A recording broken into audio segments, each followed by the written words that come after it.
سودی مال بظاہر بڑھتا دکھائی دیتا ہے مگر اس کا انجام ہمیشہ تباہی ہی ہوتا ہے۔ حدیث مبارک پڑھنے سے پہلے ایک چھوٹی سی گزارش، اگر آپ نے ابھی تک ہمارا چینل سبسکرائب نہیں کیا تو ابھی کر لیں تاکہ روزانہ ایمان تازہ کرنے والی احادیث آپ تک پہنچتی رہیں۔ بسم اللہ الرحمن الرحیم۔ آج کی حدیث مبارک سودی مال کا انجام، مسند احمد حدیث نمبر 4026، المستدرک علی الصحیحین حدیث نمبر 2262۔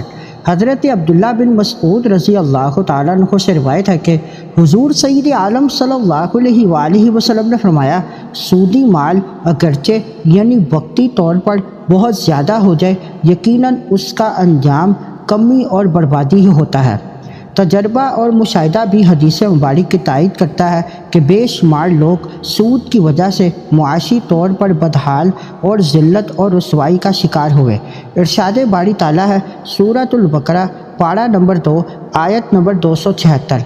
اللہ تعالیٰ سود کو مٹاتا ہے اور صدقات اور خیرات کو بڑھاتا ہے۔ یاد رہے کہ قرض پر کسی بھی طرح سے نفع لینا سود ہے۔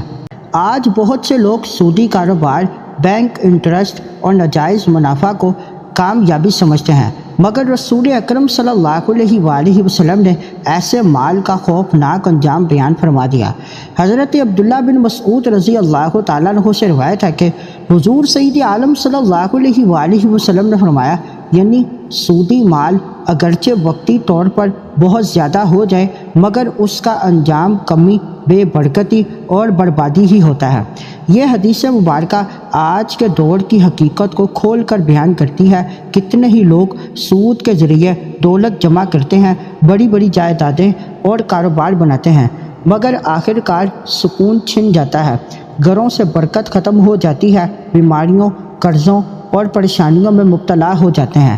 بظاہر مال بڑھتا نظر آتا ہے لیکن حقیقت میں وہ تباہی کا راستہ ہوتا ہے۔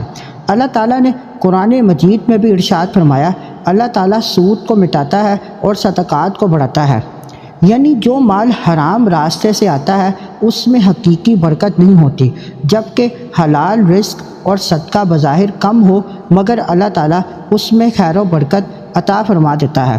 یاد رکھیں، قرض پر کسی بھی قسم کا اضافی نفع لینا سود ہے، چاہے وہ کم ہو یا زیادہ۔